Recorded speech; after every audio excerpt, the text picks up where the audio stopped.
So, meron po akong panibagong i-share sa inyo. Natuklasan ko naman po to sa kalikutan ng aking kamay.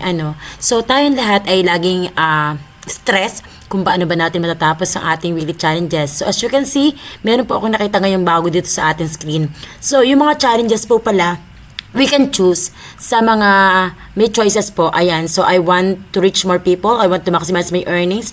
I want to quick start on a Facebook. So, pinili ko yung maximize earning.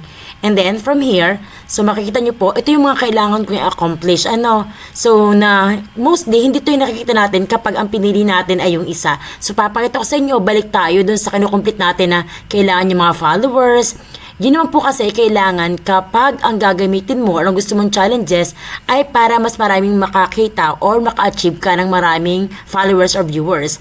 Ngayon, ang pinili ko kasi gusto ko ma-maximize yung earnings ko, kaya yan ang pinili kong challenges na aking gagawin for this week. So, ayan po. So, sinundan ko lang ang mga kailangan kong gawin and then from here, ayan, so natapos ko din po ng mabilisan ng aking weekly challenge. So, natira ko na lang yung uploaded a promotional video. And from here, hindi pa ako nakakagawa, kaya wala pa. Yun ang hindi ko na kompleto muna. Ngayon, balik tayo dun sa I want to reach more people. So, tingnan po natin kung ano kalalabasan. Ito yung lagi nating ginagamit. Ito yung visible lagi sa screen natin. Ayan. So, wait lang po.